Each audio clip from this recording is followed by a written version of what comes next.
Welcome. In this video we are going to learn Msfvenom command. Msfvenom is combination of MSF payload and MSF encode. Putting both of this tool into a single framework instance, Msfvenom replaced both MSF payload and MSF encode as of June 8, 2015. The advantages of Msfvenom are one single tool, standardized command line option, increased speed. Let's open up terminal and type Msfvenom. Here you can see that basic usage of Msfvenom command: usage /Msfvenom options variable equals to value. And let's take a look at some of the most important options in this list. The -p designates the Metasploit payload we want to use. -e designates the encoder we want to use. -a designates the architecture we want to use. -s designates the maximum size of the payload. -i designates the number of iterations with which to encode the payload. -x designates a custom executable file to use as a template, and so on. Encoders are the various algorithms and encoding schemes that Metasploit can use to re-encode the payloads. Type Msfvenom -l encoder. Metasploit will then list all of the available encoders with its rank and description. View the payload options.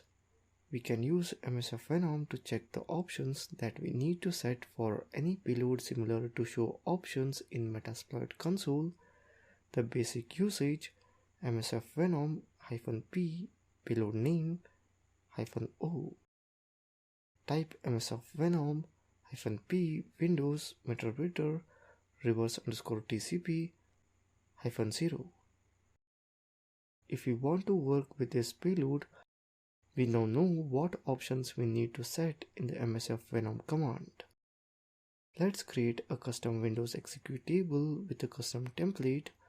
Although we can create a payload without a custom template, we have a better chance of getting past security devices and antivirus if we use a custom template.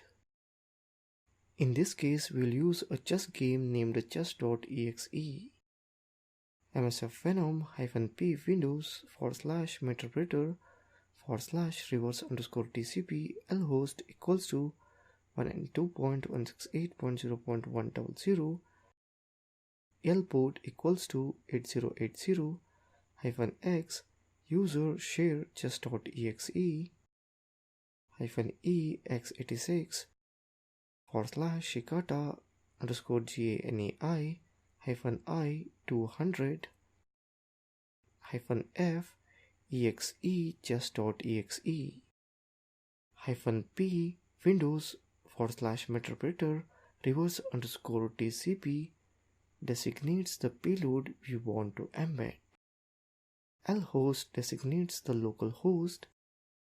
lport designates the port we want to listen on. -x designates the template we want to use and the path to it. -e x86 or shikata ganai designates the encoder we want to use. -i200 represents the number of iterations. -f exe designates we want to create an executable that is .exe.